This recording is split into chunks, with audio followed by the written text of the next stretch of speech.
como eu contei para você, uma tecnologia que consiga acelerar a biodegradação, transformar em nutrientes biológicos, fosfato. Gente, o fosfato, que é básico para a gente ter nos alimentos, para a gente poder absorver os alimentos, ele está acabando numa velocidade mais rápida do que o petróleo.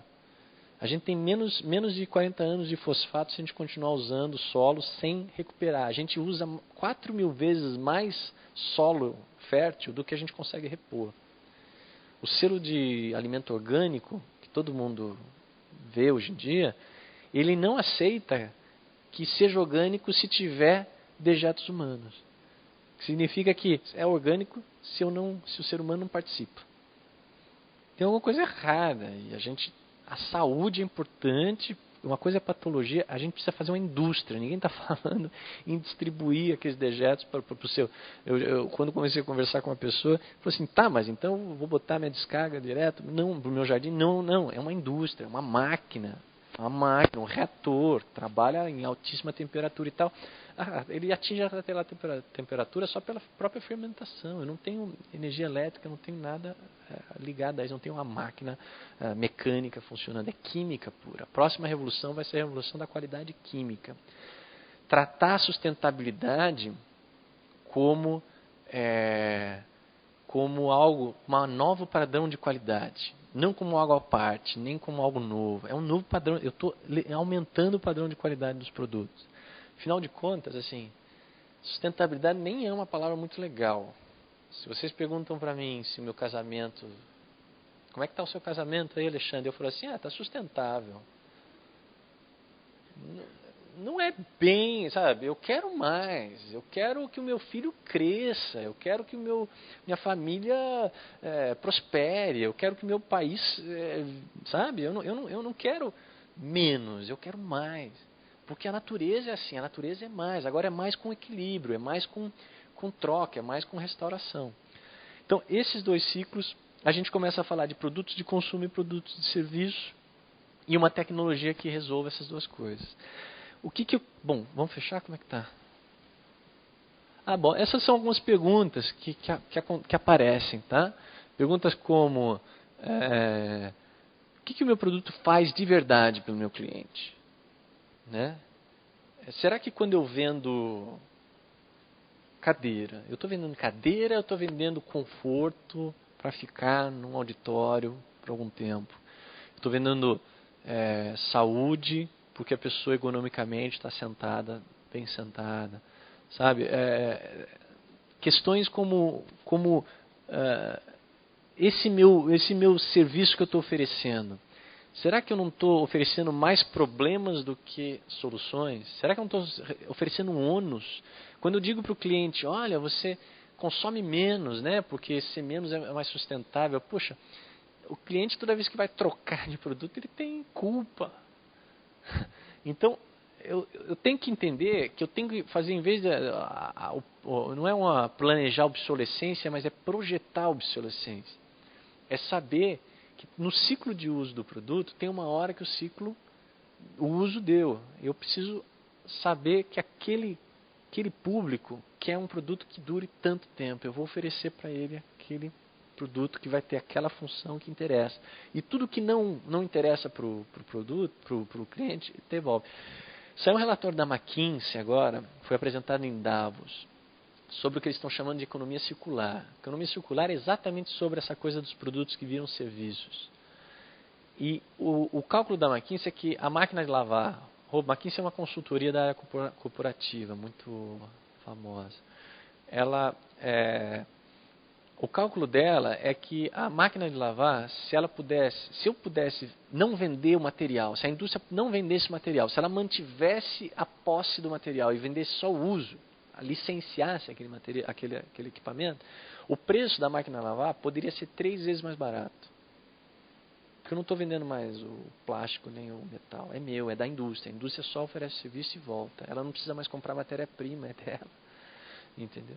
E o próprio ganho em energia, em gás carbônico, acabaria 50% mais eficiente a produção daquela máquina.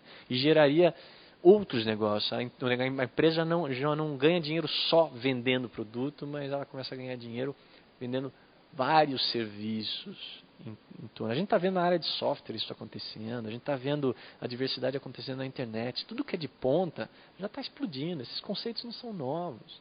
Só que aqui estão sendo aplicados, focados na sustentabilidade e focado na questão do ciclo de produção e logo na economia, na forma da gente fazer uma cidade, da gente fazer uma sociedade, da gente fazer uma universidade, ensino e tal.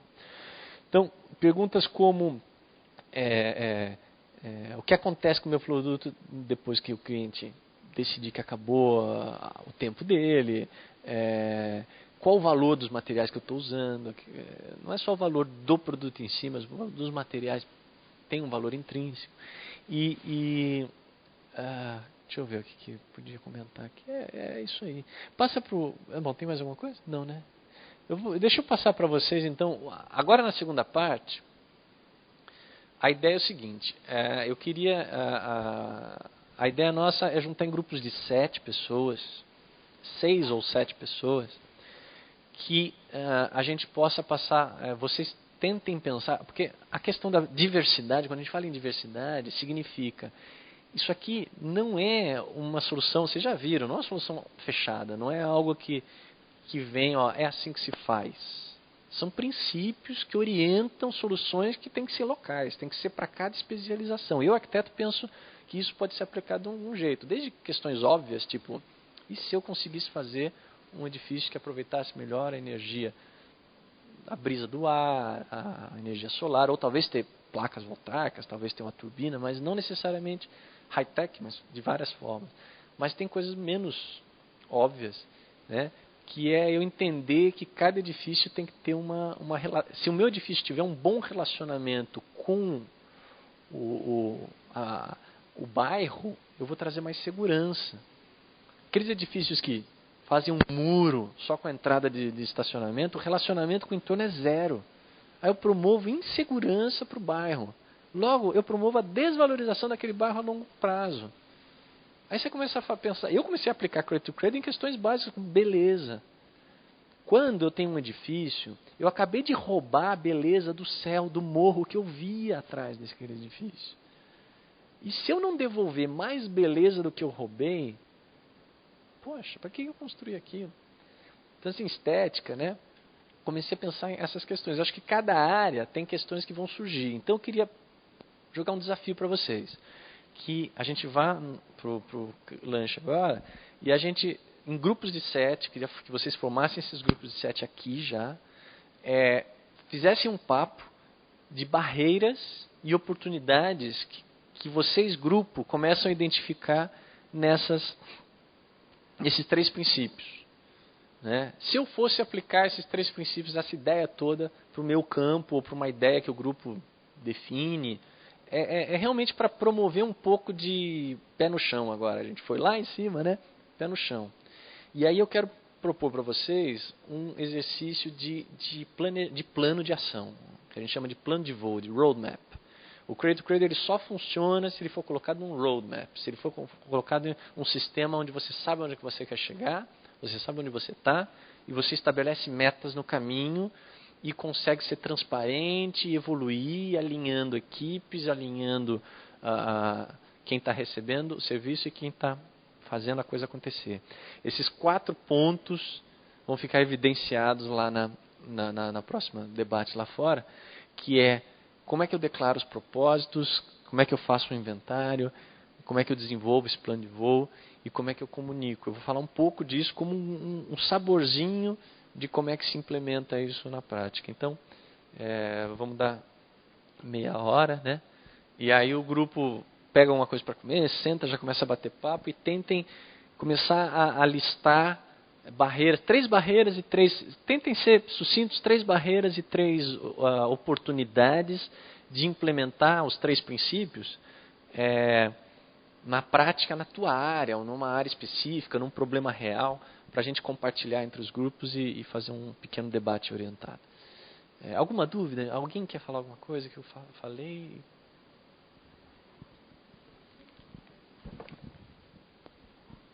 Eu estava tentando imaginar essa questão e aí surgiu uma dúvida na área dos fármacos. Como é que essa teoria seria colocada em prática? Porque agora tem toda a questão de você não poder descartar os remédios vencidos, nem no vaso sanitário, nem em qualquer outro lugar. Tem a farmácia escola na UFPE, aqui em Recife, é quem está recolhendo.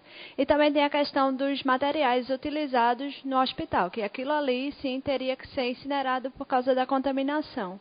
Como é que seria? Porque está se propondo a exclusão dos incineradores, só que, por outro lado, tem alguns materiais que têm que ter essa incineração por causa de risco à saúde das outras pessoas. Aí foi essa dúvida que ficou.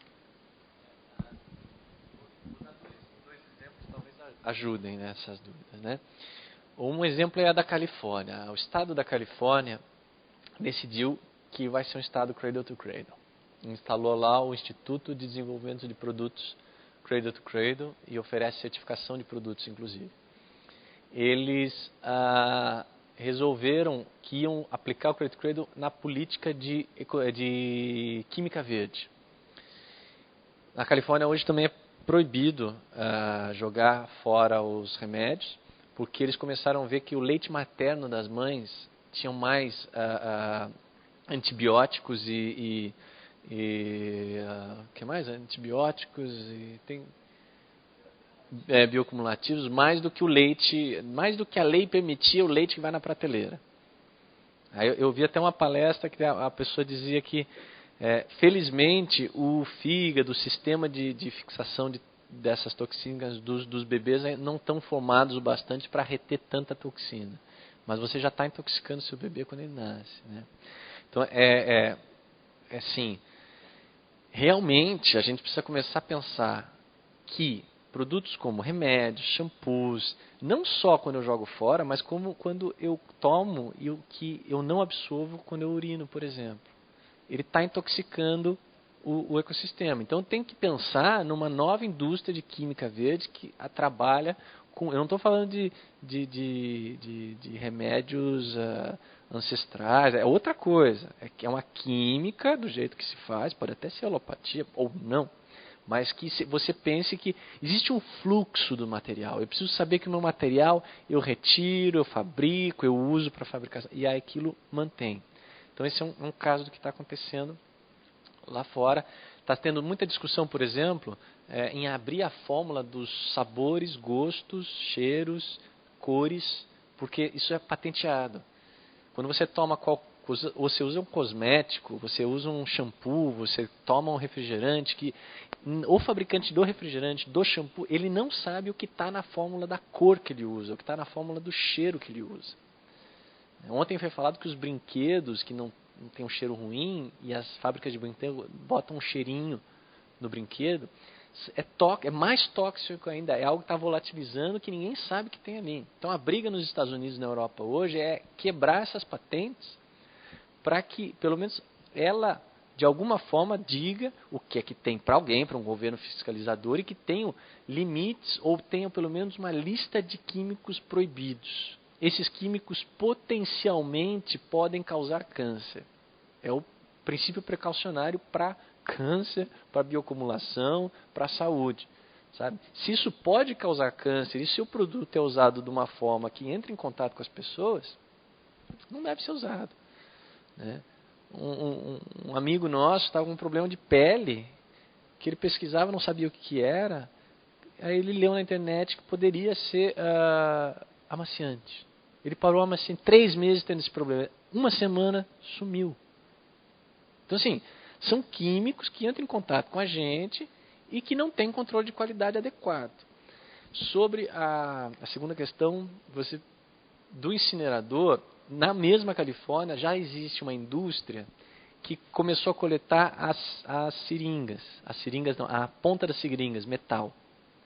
E no processo de reciclagem atinge temperaturas que ela garante que aquilo é completamente dentro das qualidades.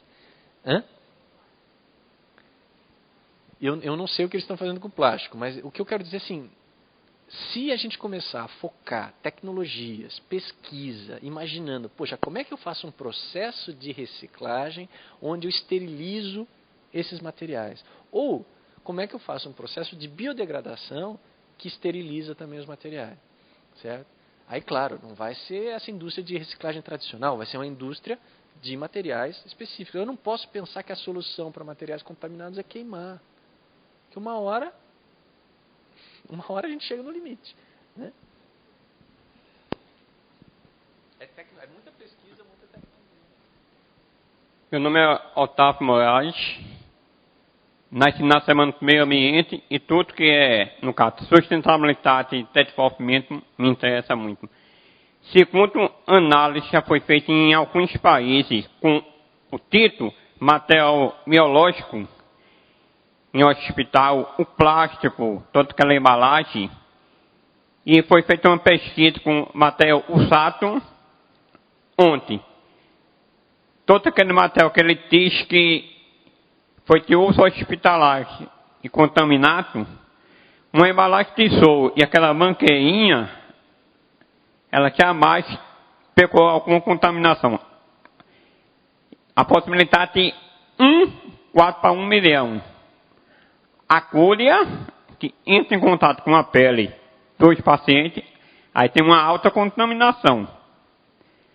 Mas o material plástico e o canto de lixo que tem hoje no hospital é porque a turma está misturando muita coisa. Se a turma separasse o plástico do metal, diminuía bastante o volume de material que a turma mistura muito, né? Só para ter noção, bem rapidamente, teve um hospital, pode ser o local, a turma mudou do papelão da embalagem a seringa, a parte biológica, corte das pessoas como fosse uma coisa só. Imagine que volume a turma misturou aí, né? Sem nenhuma necessidade. Tudo que sai do hospital é feito lixo contaminado, um absurdo, né? Muita coisa que sai lá não era lixo comum mesmo. E isso me cai o maior volume.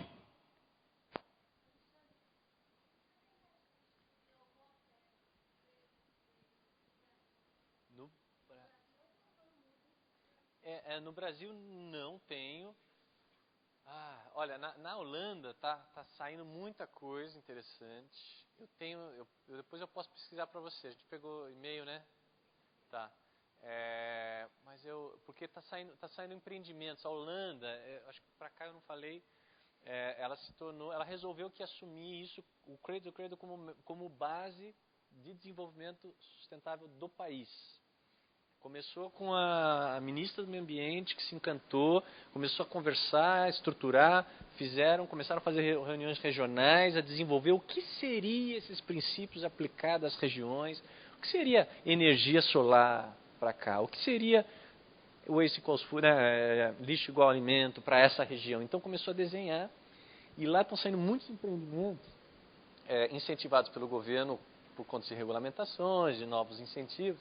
E provavelmente deve estar surgindo já os primeiros centros. Eu sei que tem um centro de negócios, né, gigantesco, que usa esses princípios. Tem já o pessoal em Venlo, está fazendo até a prefeitura, a sede da prefeitura. Então deve estar surgindo. Se eu encontro alguma coisa, depois eu posso te mostrar. Não tenho de cabeça nada, não. Assim, algo que tenha feito muito impacto.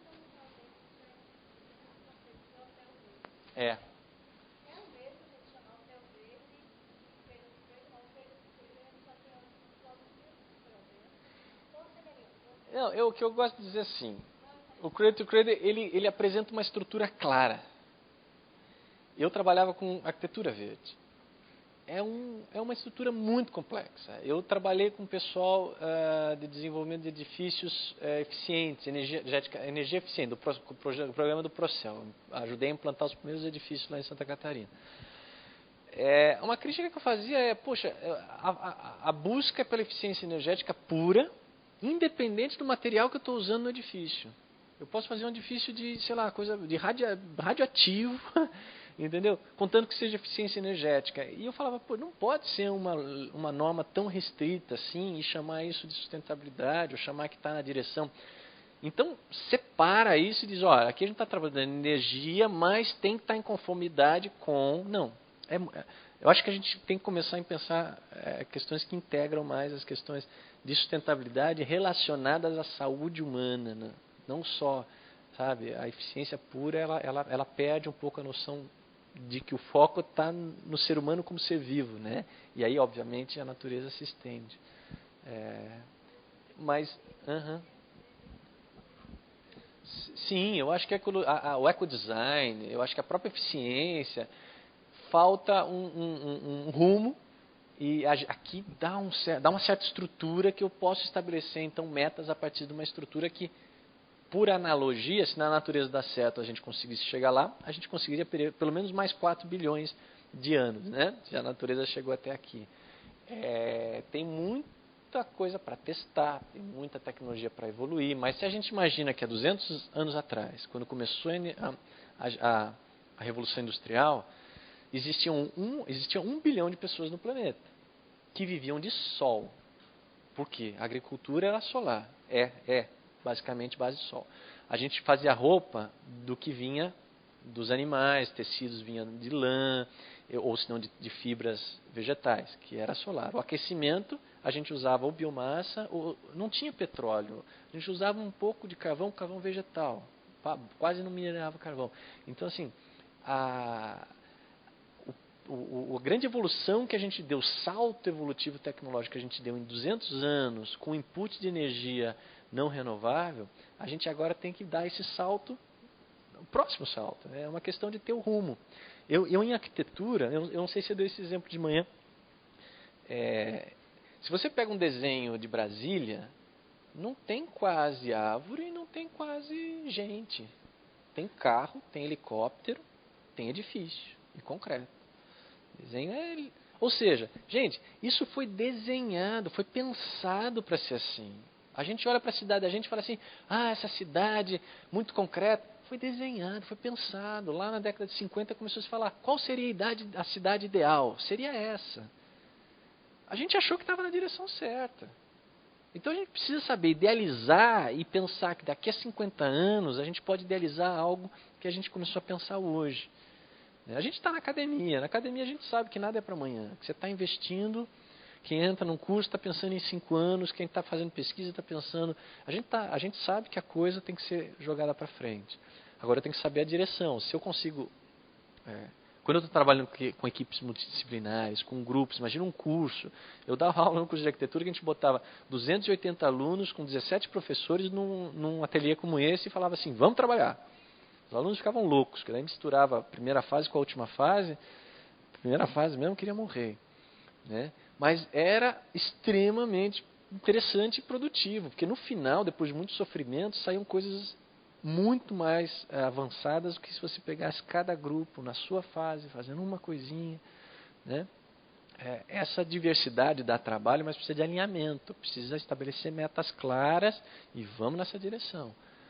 Essa é uma proposta de princípios. Ainda não tem metas aqui, tem princípios. As metas a gente quer tirar lá fora. Gente, vamos dar uma parada agora, a gente continua mais questões. Queria que vocês pensassem em barreiras e oportunidades e a gente senta lá fora, que é mais agradável, tem uma vista bonita e o lanchinho está ali. Obrigado.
um processo de identificação. Puxa, como é que a gente começa isso? Qual seria uma oportunidade que poderia ajudar a levar? O que eu queria mostrar para vocês? A gente tem 1 hora.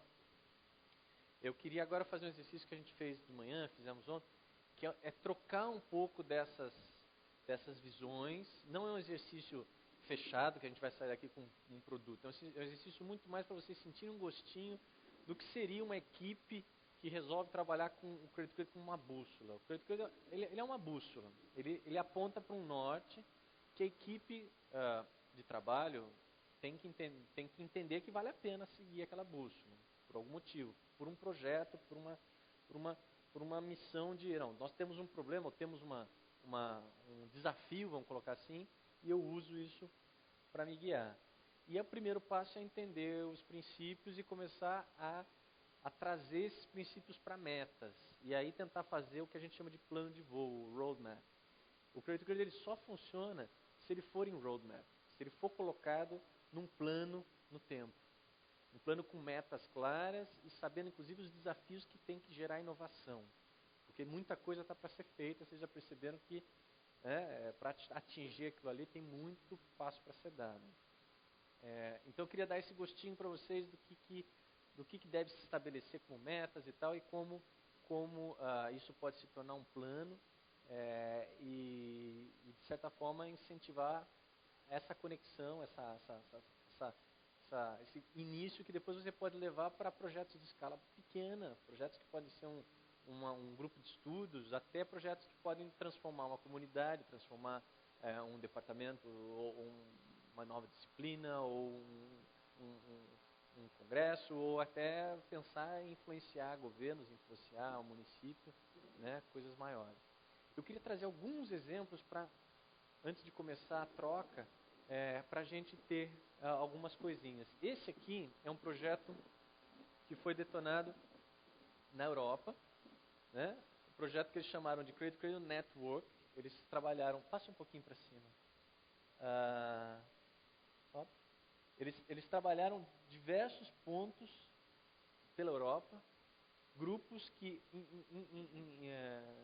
incentivados e financiados pela comunidade europeia, estabeleceram uma semana, 2 ou 3 semanas de trabalho em cima do que seria Cradle to Cradle para a indústria europeia, para a indústria, para a questão de planejamento espacial, para a questão de ciência e tecnologia, coisas assim.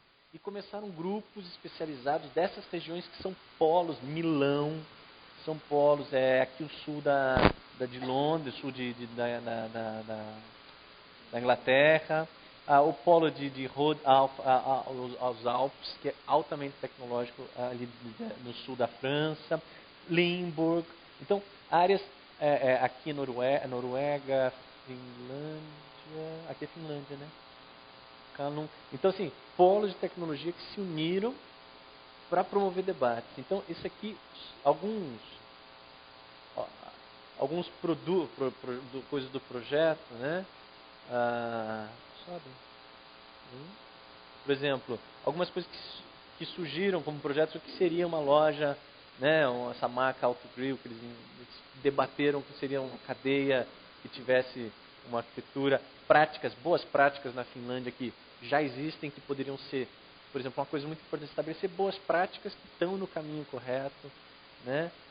Uma plataforma na Bélgica de desenvolvimento, então que seria uma plataforma que a indústria ou que as pesquisas, nessa plataforma eu consigo suporte e aí eu levo para uma direção, mas vamos dizer uma coisa interessante. Aqui a questão do design em si, né? O papel da Honton, Van Honton, que perguntado do papel higiênico, que ela trabalha com papel de toalha e tal, o que seria um sistema. Agora, a Floriade. A Floriade é aquele evento na Holanda grande de flores, né?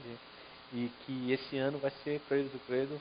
Não, toda pensando como é que ela incentiva, tem o Cradle to Cradle Festival com as empresas e tal. Então são ações que estão acontecendo de grupos que se unem para pensar, para gerar conhecimento multidisciplinar em temas específicos de desenvolvimento para regiões, para polos de tecnologia cradle to cradle. Fecha, pode fechar. Aqui não, esse aqui é um parque tecnológico, PAC 2020, desenvolvido por um empresário, PAC de business, que se uniu com o governo e estabeleceu que ia usar os princípios para desenhar todos os edifícios daquele PAC, que é um PAC de edificações. Então, alguns projetos que surgem são edifícios que parecem edifícios desses modernosos, mas que começam a usar os princípios para desenvolver e todo o planejamento espacial. Passa só um pouquinho rapidinho.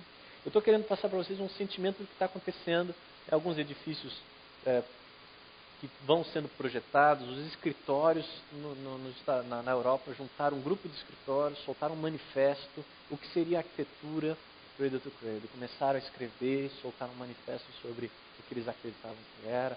Então começam a surgir esses grupos de pensadores que tentam colocar. Então surgem planejamento espacial, mas começa a entender que pode ser utilizado o cradle to cradle para inspirar questões, grupos de edifícios. Esse é o conjunto. Pode fechar.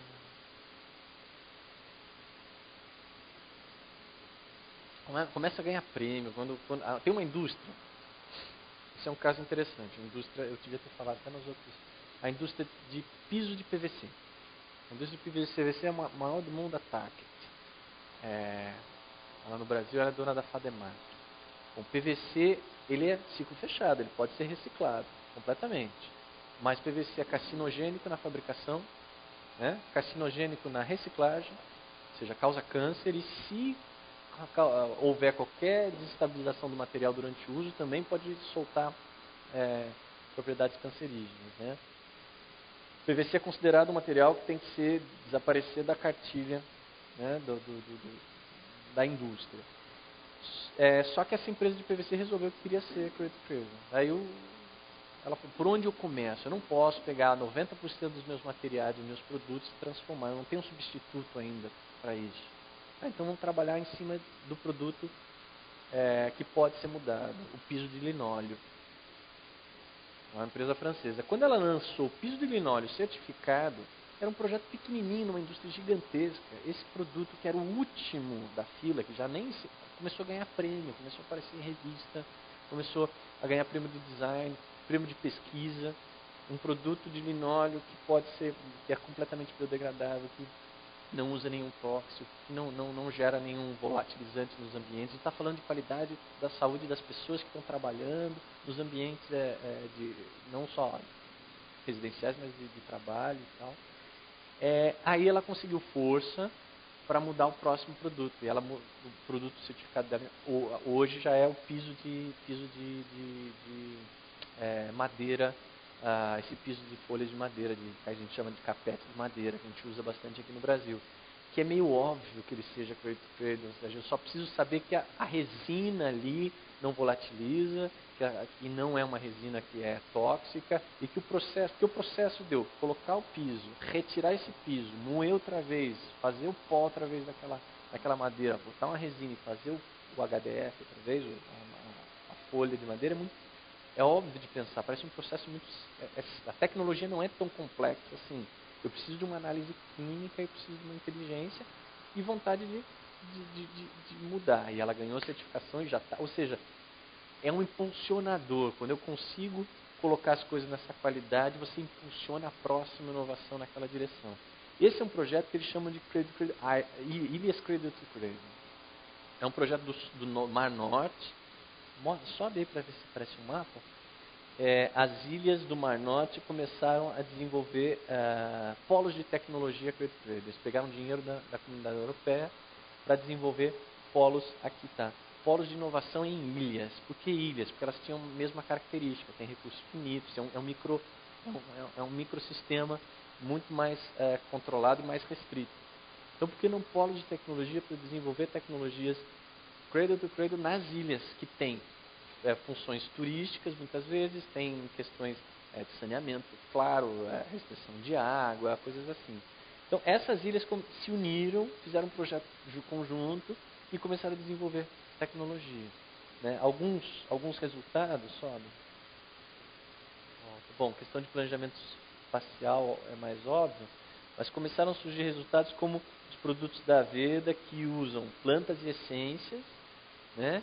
E que aí o shampoo não tem nada que não possa ser biodegradável, porque afinal de contas o uso do shampoo eu tenho que fazer para ele de uma forma, como eu uso o shampoo, eu uso, depois lavo, aquela água vai pro ralo.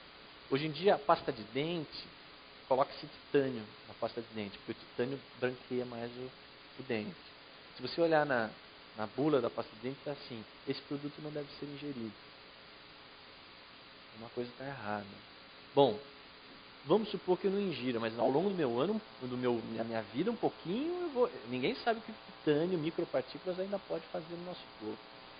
Eu cuspo aquela pasta de dente, vai pela água, e o titânio acumulado vai começar a acumular nos rios, nos mares, e agora eu não sei mais onde vai dar. Então, essa inteligência de que tem uma inovação para ser feita, e no caso, a Veda surge com essa linha, uma empresa bem grande que já tem vários produtos que tem certificação e tudo mais. Esse é uma empresa de tintas, de impressão. Ela desenvolveu tintas de impressão para os papéis serem reciclados. Um dos maiores problemas de reciclagem de papel impresso hoje é a tinta, tem muito metal pesado, né? E aí você separar a tinta do papel é um processo complicado e é tóxico.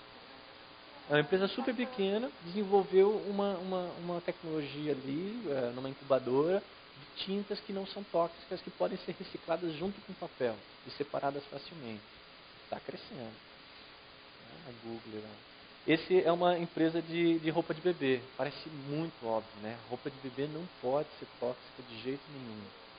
Você vai ver as roupinhas de bebê que você compra nas lojas, às vezes o cheiro delas é forte, né? A primeira fábrica do mundo que faz carrinhos de bebê, a maior fábrica do mundo, chinesa, resolveu fazer a primeira linha Cradle to Cradle. Parece muito óbvio que eu tenho a qualidade técnica, química do produto para ser completamente não contaminante, né?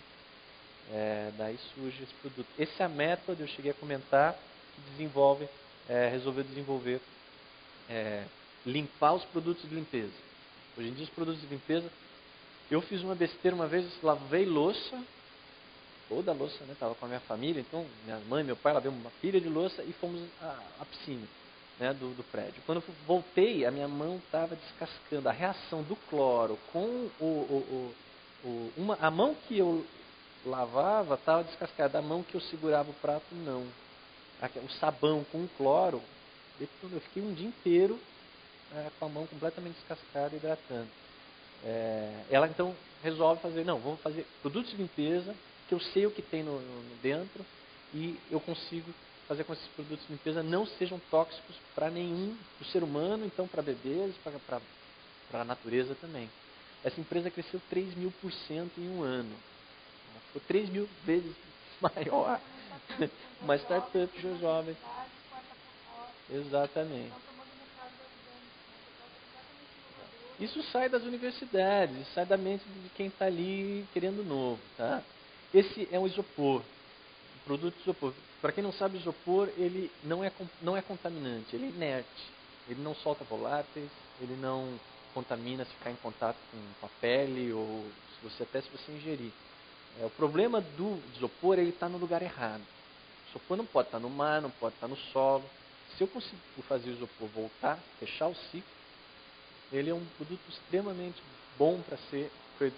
Essa empresa resolveu fechar o ciclo do isopor. Aqui no sul de Santa Catarina já tem uma empresa que desenvolveu um sistema de desestrudação do isopor, ou seja, o isopor é muito leve. Então, para você mandar de volta para a fábrica, é custoso, a logística é complicada. Então, ele inventou uma maquininha que moe o isopor e esquenta e desestruda o isopor. Então, o que ele começou a fazer? Ele começou a transformar catadores em microempreendedores, em nanoempreendedores. Com aquela máquina, aquele catador se especializou em isopor, passou a produzir matéria-prima que ele vende de volta para a fábrica em Joinville. Eles já estavam, em 2000, eles estavam com 10% de todo o isopor do Brasil, eles já estavam conseguindo reciclar. Eles estavam diminuindo a dependência deles de comprar matéria-prima, né? Então, Na hora que você colocar ele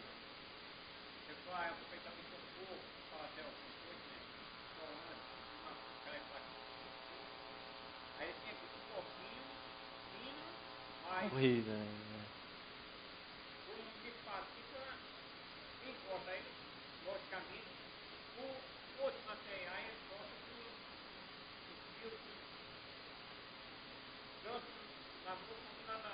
Uhum.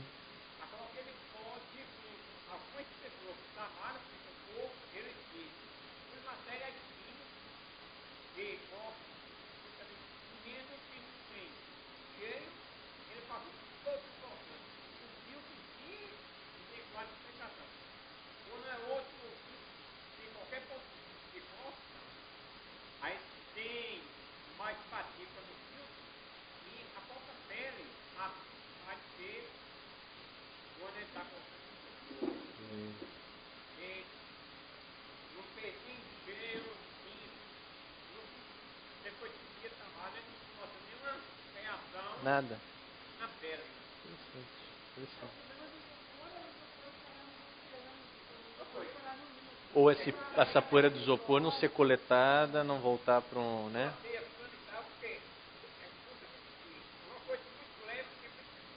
Volume. É. Então, assim, tem um processo tecnológico industrial que tem que ser controlado. Né? A gente está falando que quando você solta partículas, você tem que ter um jeito de recolher, tem que ter uma indústria, sei lá, um sistema industrial que você vai. Então, assim, tem que usar realmente tecnologia para fazer com que garantir que esses materiais técnicos se mantenham no ciclo. Porque senão a gente começa coisas absurdas, né?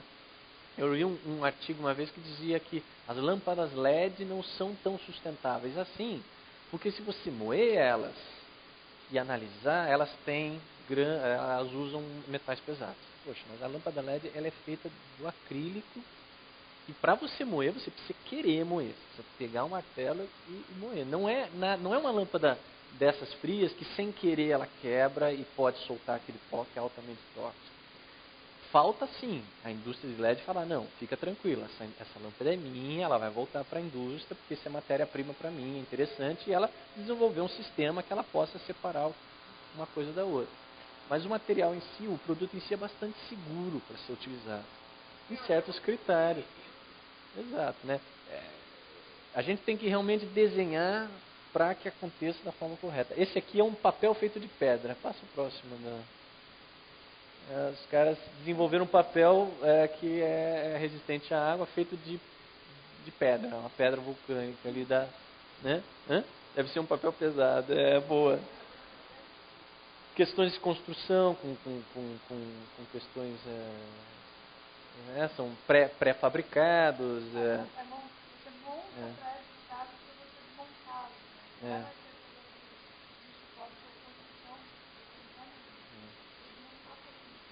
A gente estava falando de construção civil. A construção civil deveria ser mais montável e desmontável, né?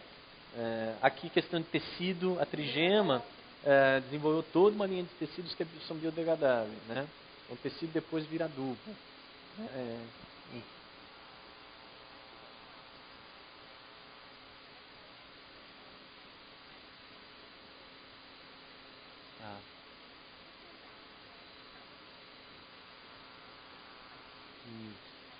Isso.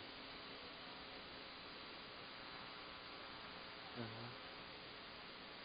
Não, a gente até discutiu isso. Sim, eu acho que toda forma de você reaproveitar o material é importante. É só a noção da diferença entre reciclagem e uma reciclagem que degradativa. Significa que você transforma um material que tinha uma qualidade em outro material de menor qualidade, né? Então, assim, você transformar concreto, cimento, concreto em agregado de concreto, você diminuiu a qualidade dele. Então, assim, se você pensa numa coisa, você está sempre diminuindo a qualidade e o input, o recurso não é renovável, você tem um problema a longo prazo. Agora, que a tecnologia poderia avançar e conseguir daqui a pouco fechar, é um bom começo, vamos dizer assim, contanto que não pare aí, né? Mas sim, eu tinha ouvido falar disso também.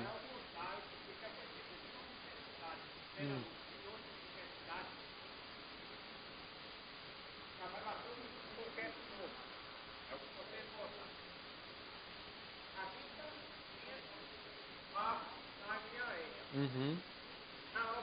olha, um concreto, ou tijolo, qualquer matéria. Na hora que você faz o novo, aí junta 4, 5 elementos.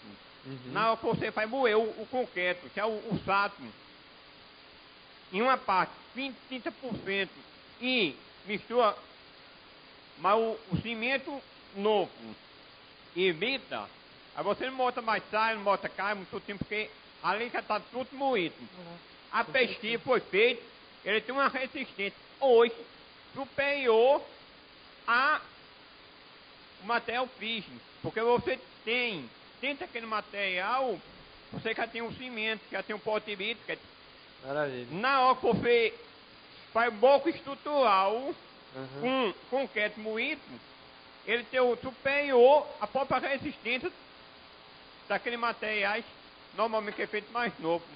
E a turma também tem feito o mesmo material estrutural, até mesmo mais largo, e no Rio Canto Norte, em São Paulo, foi feito um prédio com 15 pavimentos, com bloco de concreto estrutural, sem nenhum tipo de ferro, onde elimina toda essa patologia dos pés de cair, porque não tem contato com a água, porque toda a base é toda estrutural. Então, a gente vê muita tecnologia surgindo, né? E tem muita tecnologia aqui no Brasil, coisas que já estão funcionando. Se a gente conseguisse incentivar essa, você pode adequar. Tem um problema na construção civil. Eu trabalhava com acústica. Muitas vezes tem uma tecnologia que eu vi misturando borracha com cimento para conseguir uma coisa mais acusticamente. Só que eu estou misturando a borracha com cimento. Como é que depois eu transformo, por exemplo, o cimento em cimento outra vez? Eu acabei de criar um monstro híbrido, onde eu tenho dois materiais misturados, que eu não tenho um processo fácil de destacar um material do outro, né? Isso é tecnologia de poder moer o cimento e transformar em concreto outra vez, o concreto e transformar em cimento, ou agregado de cimento, de certa forma é muito interessante.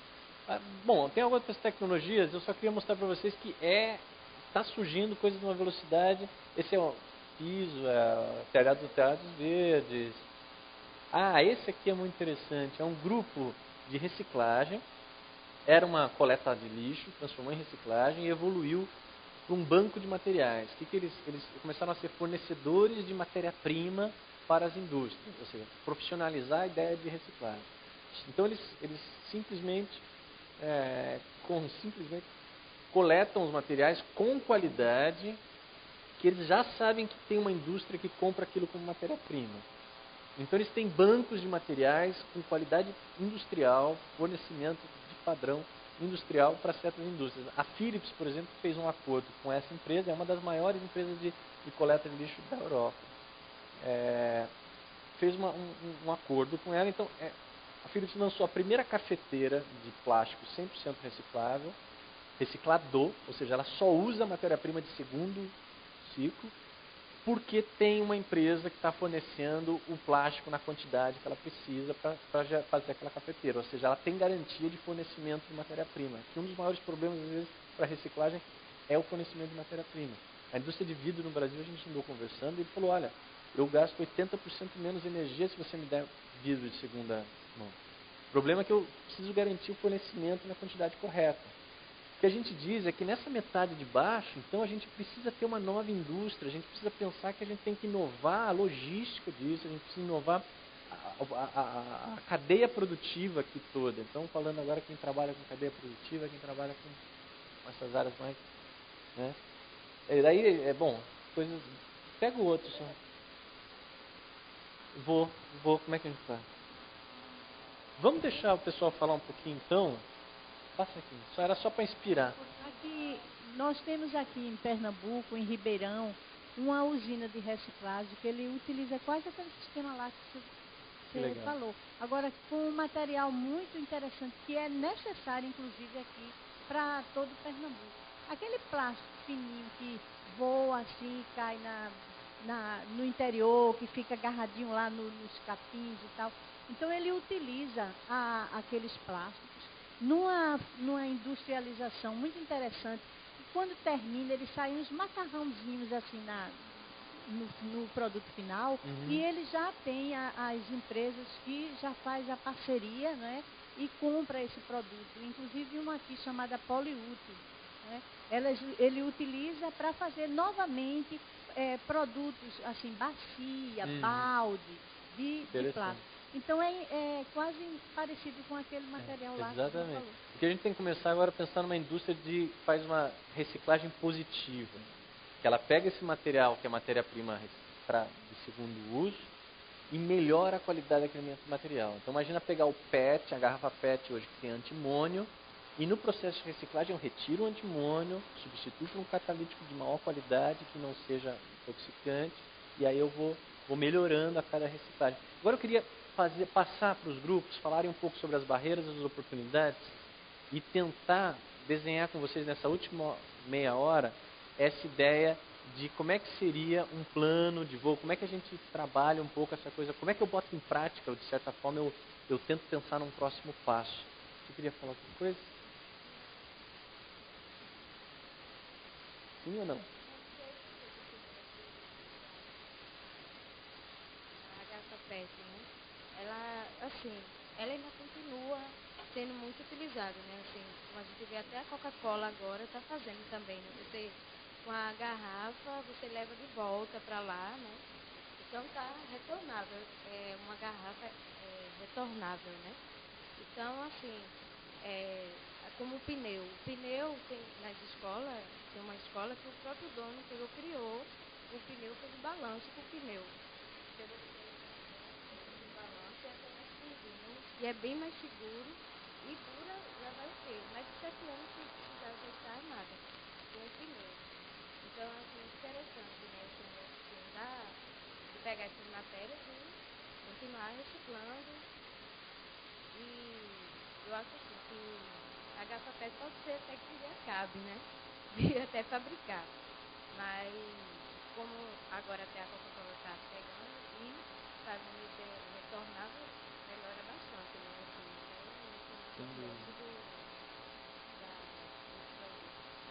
torna até mais barato. Quando a gente troca, leva a garrafa PET a Coca-Cola, sai mais barato. Exatamente. Eu queria saber, o grupo que queria falar rapidinho das barreiras, ou algumas barreiras, quer falar? Bom, meu nome é Ítalo e nós pensamos num novo conceito que seria incentivar o aumento do ciclo de uso do carro. Porque o veículo, normalmente nós consumidores, compramos o veículo hoje, mas daqui a 4 anos o design dele foi ultrapassado. Aí o que ocorre? Nós vamos comprar outro carro. E o carro vai andando, você usou esse veículo por um período curto, só de 4 anos, por exemplo. Mas o que a gente pensou seria você fazer um consórcio, como se fosse, teria um maior vínculo com o cliente, a concessionária, para que o cliente voltasse para a concessionária após o lançamento de outros modelos do veículo, para que esse veículo sofresse um upgrade no design dele, estaria solucionando o nosso problema para continuar com o veículo. Aí no caso, por exemplo, de 4 anos, mudou a carcaça, por exemplo, do veículo, aí você teria a vontade de continuar com aquele veículo, aumentando o ciclo de uso dele. Aí os benefícios que seriam a diminuição da remoção da matéria-prima do produto para a utilização dele e dos resíduos, né, provenientes da produção do veículo. O prolongamento do ciclo de uso, como eu falei, a diminuição do custo do produto, porque montadores, por exemplo, não está precisando estar montando tantos veículos. Seria bem mais reduzido essa produção, porque seria mais a questão das peças, do design do veículo que seriam renovadas. E a carcaça assim não é do mesmo. Sim. E as barreiras que a gente colocou seria um maior investimento, né, para os gastos por parte das fábricas para adaptar as estruturas para conseguir fornecer esse serviço. Seria a barreira cultural, parte da população, para estar aderindo a essa proposta. E uma barreira social que nós debatemos também é que seria uma diminuição dos chargebacks. Porque por conta da maior do serviço. Perfeito, perfeito. Como é que alguém mais? Me veio umas coisas, por exemplo, uma das formas que está se trabalhando, essas barreiras são universais, né? Por exemplo, a barreira social universal. A gente tem hábitos de ter um certo apego ainda com certos objetos e tal. A geração mais nova está mais desapegada dos objetos. Veio uma tecnologia nova, eu quero mais o novo. A minha geração já tem aquela coisa, meu carrinho que eu usei tanto tempo, saudade, né? Está acostumado com os problemas. Não, é porque ele esquentou, daí você encosta. É assim mesmo. Então, tipo assim, o que normalmente vence essa barreira é esses produtos que surgem, contrário dos produtos que normalmente são sustentáveis, são 30% mais caros, 2 vezes mais caros, até mais.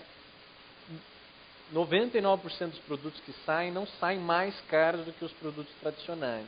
Por quê? Porque a conta de você, às vezes, otimizar esse produto, otimizar os materiais que você usa, melhorar a qualidade do seu fornecedor, trabalhar o próprio material de segundo ciclo, que é mais barato, tem menos riscos também, ajuda a indústria. Então, essa conta inteira tem que ser feita, né? A conta do risco de você ter e a conta do processo produtivo que simplifica, de certa forma, você faz. Tem a barreira de entrada, vocês fecharam, talvez uma maior barreira mesmo, é o primeiro investimento que eu vou ter que fazer para depois começar a agarrar a fazer a coisa circular, né? Isso aí, eles têm alguns exemplos que a gente percebe, a barreira da inovação, né?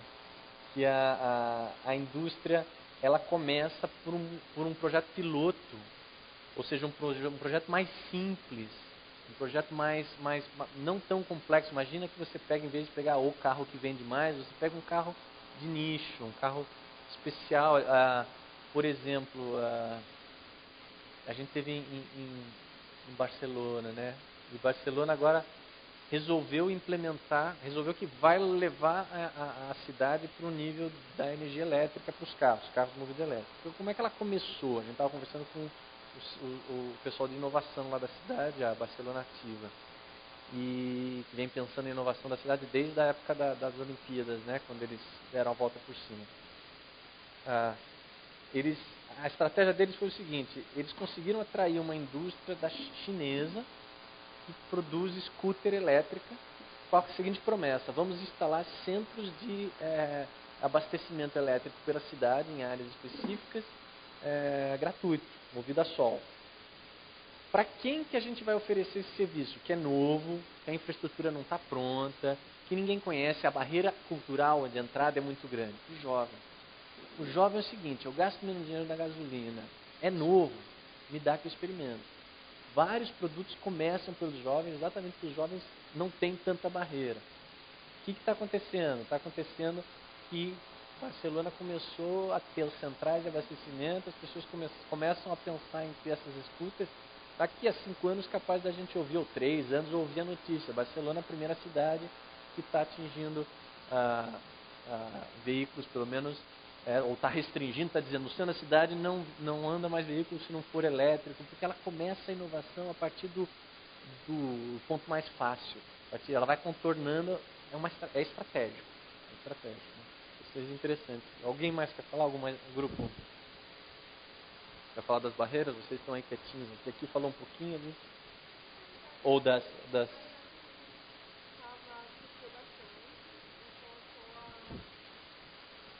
todo mundo chegou a uma coisa